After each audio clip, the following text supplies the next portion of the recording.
The first thing Daniel heard was the sound of glass shattering, and then the silence. He froze in the middle of his apartment, heart hammering, trying to figure out if it was real or just in his head. For weeks, he had been spiraling, reading every book on self-improvement, waking up at 5 a.m., meditating, journaling, fasting, taking cold showers, but somehow feeling emptier with every passing day. And now this, a sound from nowhere, like the universe telling him something had broken. He followed the sound to the kitchen and found a single cup lying on the floor, shattered in pieces. No one else was home. No wind, no cat, no explanation. Just a broken cup. His stomach tightened as if this was a sign. Maybe something inside him had cracked too. He bent down to pick up the shards and noticed something strange, a small folded paper under the fridge, something he had never seen before.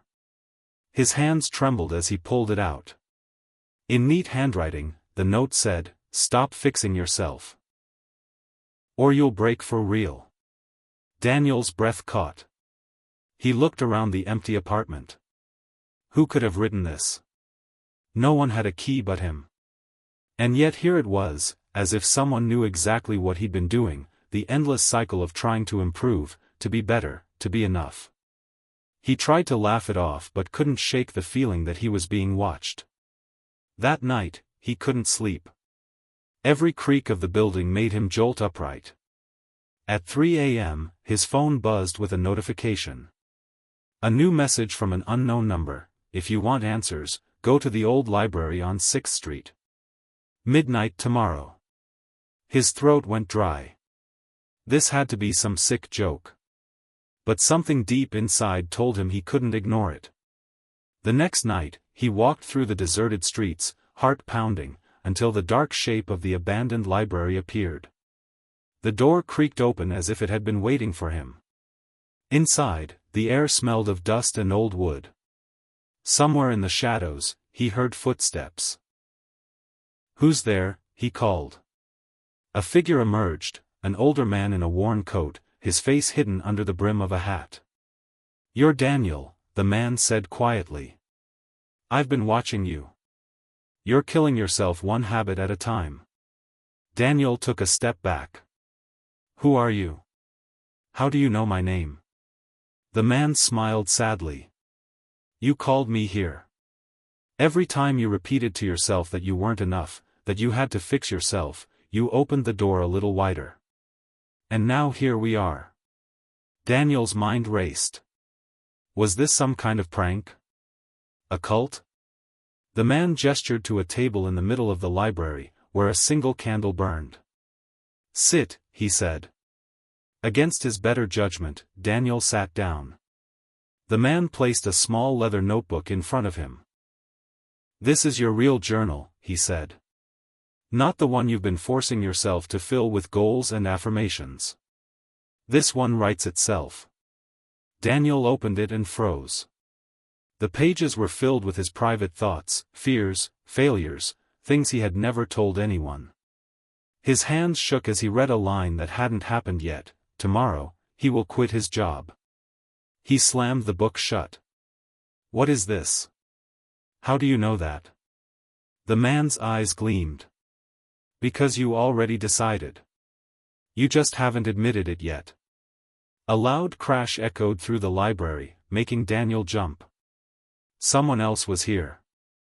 The man stood, motioning him to stay quiet, but before he could react, another figure stepped from the shadows, a woman this time, her face pale but her eyes fierce. "Don't listen to him," she hissed. "He wants you to give up. He wants you to stop trying, to become nothing." The man shook his head. "No, I want him to stop destroying himself." The two stared at each other like enemies. Daniel felt dizzy, caught between them. "What do you want from me?" he shouted. The woman reached for his arm. "Come with me," she said. "I can show you how to become stronger, faster, unstoppable. You've only scratched the surface of your potential." The man's voice turned urgent. "If you follow her, you'll never stop chasing the next thing. You'll never rest." Daniel's chest tightened. This felt like a nightmare. Who are you people? The man removed his hat. His face was lined but kind. I'm what's left when you stop running, he said. And she, he glanced at the woman, is the part of you that will never be satisfied. The woman's lips curved into a cold smile. And I'm the part that will make you great. Daniel backed away from both of them, clutching the journal. I just wanted to be happy, he said. The candle flickered violently, throwing their shadows huge against the walls. The woman stepped closer. Happiness is for the weak. What you need is to transcend. To push until you break through. The man shook his head. Push too hard, and you just break. Suddenly, the sound of approaching footsteps echoed again, louder this time, as if someone else had entered the building. Both figures turned sharply. We're out of time, the man said. Choose. Daniel's pulse roared in his ears. Choose what? The woman extended her hand. Come with me, and you'll never doubt yourself again. The man extended his. Stay with me, and you'll finally rest. The footsteps were almost upon them now. Daniel's mind spun, he didn't trust either of them, but he had to do something. Just as he was about to speak, the candle went out. Total darkness. When light returned, he was no longer in the library but in his office, sitting at his desk. His boss was yelling about missed deadlines, but Daniel barely heard him. On his desk lay the same leather notebook. It was open to a new page. Today, he will walk away. His heart pounded. Was it telling him to quit right now? The boss slammed a folder down. If you don't shape up, you're done here. Daniel stood up slowly, feeling strangely calm. Then I'm done.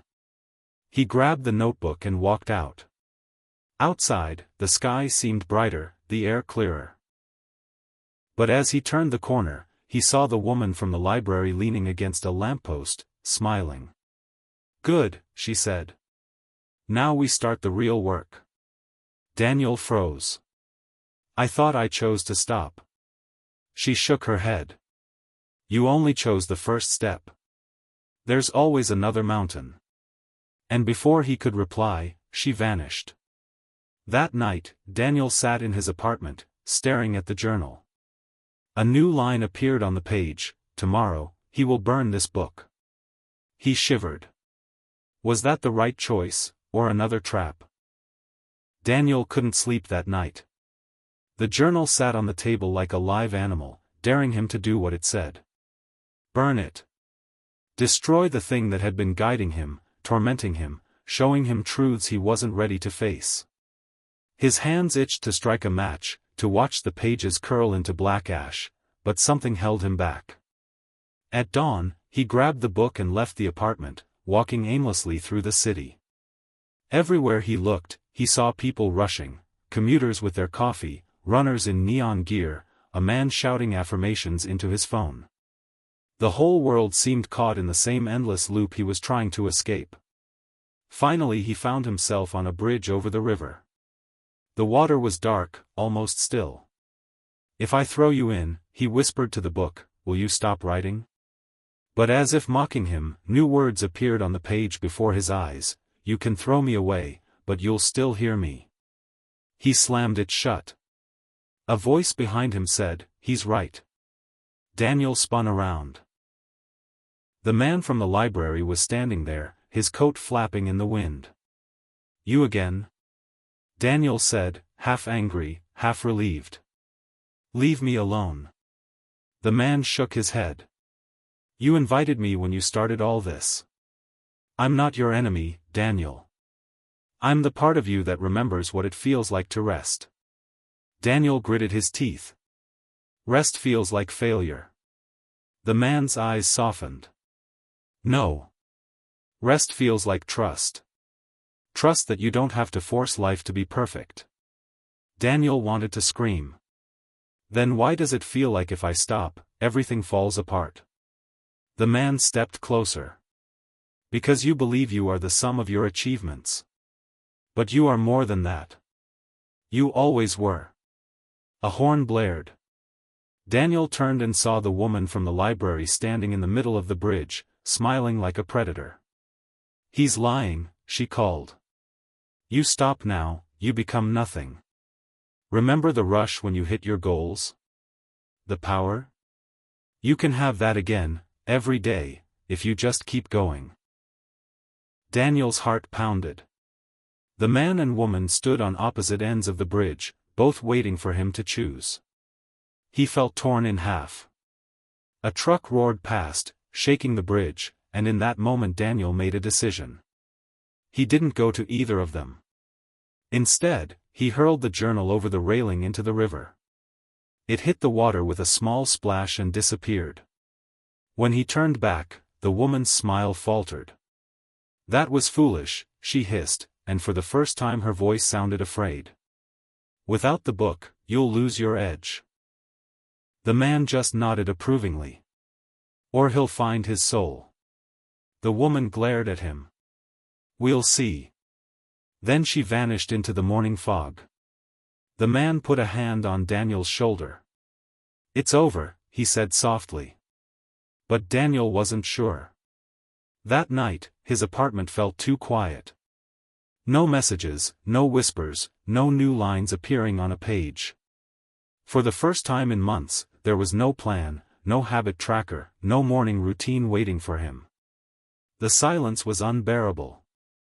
He poured himself a drink, sat on the floor, and stared at the wall until tears came. "Who am I without all of it?" he whispered. And then, as if in answer, a memory surfaced, him as a boy, playing in the backyard, laughing just because the sun felt good. No goals, no pressure. Just being. The next day, Daniel woke up late, with no alarm, and for once didn't hate himself for it. He went outside, bought a coffee, and sat on a park bench watching strangers walk by. No journaling, no steps to hit, no books to read. Just sitting. And something strange happened. For a few minutes, the restless voice inside him went quiet. Over the next week, he let himself slow down. He turned down extra work projects. He stopped counting calories. He even skipped a workout and watched the sunset instead. And every time, the silence inside him grew deeper, but instead of fear, he started feeling peace. Then one evening, as he walked home, he saw a figure in the alley. It was the woman again. "So this is who you are now," she sneered. "A quitter? A nobody?" Daniel didn't flinch. "No," he said quietly. "I'm someone who doesn't need to earn my own worth anymore." She narrowed her eyes. "You'll regret this." But her voice sounded weaker now, almost hollow. And then she dissolved into shadows, leaving him standing there, strangely free. When Daniel got home, there was a package on his doorstep. No return address. Inside was the leather journal, completely dry, as if it had never touched the river. But when he opened it, every page was blank.